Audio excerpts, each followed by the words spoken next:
একটি দেশ যার সামরিক শক্তি দিন দিন বেড়েই চলেছে। প্রতিবেশী দেশগুলোর চোখ এখন আতঙ্ক। তুরস্ক থেকে আসা 18টি অত্যাধুনিক কামান যা কয়েক কিলোমিটার দূরে ধ্বংসযজ্ঞ চালাতে সক্ষম। কিন্তু প্রশ্ন হলো, কেন এই অস্ত্র, কেন এই আতঙ্ক?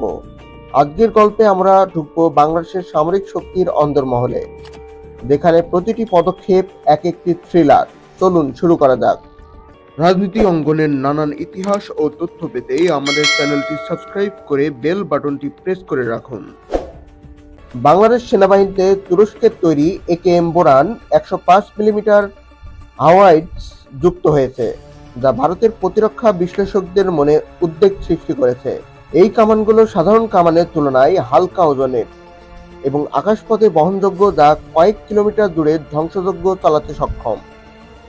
বাংলাদেশ 2023 সালের সামরিক চুক্তির আওতায় 18টি কামান পেয়েছে এবং ভবিষ্যতে এই সংখ্যা 200 ইউনিটে উন্নতি করার পরিকল্পনা রয়েছে। MK বোরান কামানটি 1 মিনিটে 6টি গোলা ছোড়ার ক্ষমতা রাখে এবং এতে রয়েছে অত্যাধুনিক ভেলোসিটি রাডার ও নাইট ভিশন মোড। বাংলাদেশ এ অঞ্চলে প্রথমবারের মতো এত বড় আকারের এই সুপার কামান যুক্ত করেছে, যা দেশের সামরিক শক্তি বৃদ্ধি করবে। তুরস্কের সঙ্গে বাংলাদেশের প্রতিরক্ষা সহযোগিতা শক্তিশালী হচ্ছে, যেখানে বাংলাদেশ ইতিমধ্যে বিভিন্ন আধুনিক সামরিক সরঞ্জাম পেয়েছে। বাংলাদেশ এখন নিজের সামরিক উৎপাদন শিল্পকে শক্তিশালী করার দিকে মনোযোগ দিচ্ছে, যাতে ভবিষ্যতে বাইরের নির্ভরশীলতা কমানো যায়। 2030 সালের মধ্যে বাংলাদেশ নিজস্ব রকেট লঞ্চার, ড্রোন এবং ক্ষেপণাস্ত্র তৈরির সক্ষমতা অর্জন করতে চায়। সামরিক শক্তি বৃদ্ধির জন্য আধুনিক মিসাইল, ডিফেন্স সিস্টেম এবং যুদ্ধবিমান কেনার পরিকল্পনা করছে। ভারতীয় মিডিয়া এবং প্রতিরক্ষা বিশ্লেষকদের মতে এই অস্ত্র নিয়ে শুরু হয়েছে তোলপাড়। বাংলাদেশের সীমান্তে ওপারে অস্বস্তি বাড়ছে। দিল্লির বিশেষজ্ঞ মহলে বাড়ছে ঝড়, কারণ বাংলাদেশের সামরিক শক্তি যে লাফিয়ে লাফিয়ে বেড়ে গেছে। এই কামানগুলো শুধু অস্ত্র নয়, এটি দক্ষিণ এশিয়ার সামরিক শক্তির ভারসাম্য বদলে দিতে পারে। কিন্তু কেন এই প্রতিবেশী দেশগুলো আতঙ্কিত? এর উত্তর লুকিয়ে আছে ভূরাজনৈতিক গভীরতা। তুরস্ক এবং বাংলাদেশের সম্পর্ক শুধু কূটনৈতিক নয়, এটি এখন একটি শক্তিশালী সামরিক জোটে পরিণত হয়েছে। তুরস্ক বাংলাদেশকে শুধু অস্ত্রই দিচ্ছে না, বরং সামরিক প্রযুক্তিও হস্তান্তর করছে। 2021 সালে তুরস্কের এয়ারফোর্সে যুক্ত হওয়া এই কামান এখন বাংলাদেশের হাতে। কিন্তু এই সম্পর্কের পেছনের গল্পটা কি? কেন তুরস্ক বাংলাদেশকে এতটা সমর্থন করছে? এর উত্তর লুকিয়ে আছে দুই দেশের ঐতিহাসিক, সাংস্কৃতিক এবং ধর্মীয় বন্ধনে। বাংলাদেশ এখন শুধু অস্ত্র আমদানির উপর নির্ভরশীল নয়, দেশটি নিজের সামরিক উৎপাদন শিল্পকে শক্তিশালী করার দিকে এগিয়ে যাচ্ছে। 2030 সালের মধ্যে বাংলাদেশ নিজস্ব রকেট লঞ্চার, ড্রোন এবং ক্ষেপণাস্ত্র তৈরির সক্ষমতা অর্জন করতে চায়।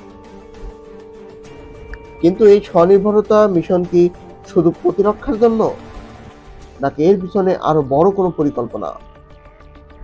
বাংলাদেশের সামরিক শক্তি বৃদ্ধি দক্ষিণ এশিয়ার ভূরাজনীতিতে নতুন মাত্রা যোগ করেছে। ভারত, মিয়ানমার এবং অন্যান্য প্রতিবেশী দেশগুলো এখন বাংলাদেশের প্রতিরক্ষা উন্নয়ন নিয়ে গভীরভাবে পর্যালোচনা করছে। ভারতীয় মিডিয়ার দাবি করছে বাংলাদেশ গোপনে সাবমেরিন কিলার ড্রোন তৈরি করছে, যা বঙ্গোপসাগরে শক্তির ভারসাম্য বদলে দিতে পারে। কিন্তু বাংলাদেশ কি আসলেই দক্ষিণ এশিয়ার নতুন সামরিক জোট হয়ে উঠেছে, নাকি এটি শুধুই আতঙ্ক?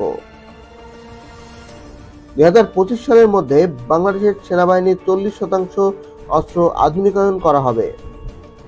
বাংলাদেশ এখন আকাশ প্রতিরক্ষা ব্যবস্থাকে শক্তিশালী করছে। চীন এবং রাশিয়ার কাছ থেকে আধুনিক মিসাইল, ডিফেন্স সিস্টেম কেনার পরিকল্পনা চলছে। কিন্তু এই সব অস্ত্র ও প্রযুক্তি কি শুধু প্রতিরক্ষার জন্য, নাকি ভবিষ্যতে কোনো বড় যুদ্ধের প্রস্তুতি চলছে?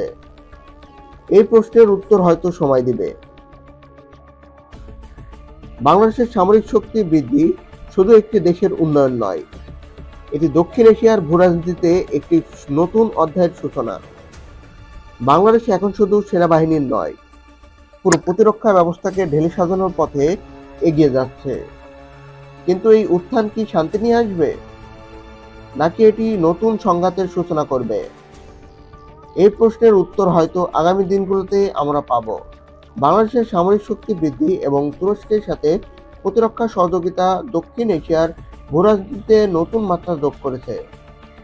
এই গল্পটি শুধু অস্ত্র এবং যুদ্ধের নয়, এটি একটি দেশের স্বনির্ভরতা এবং আত্মবিশ্বাসের গল্প। তো আমাদের চ্যানেলটি যদি ভালো লেগে থাকে তাহলে লাইক, কমেন্ট এবং শেয়ার করবেন এবং সাবস্ক্রাইব করতে ভুলবেন না।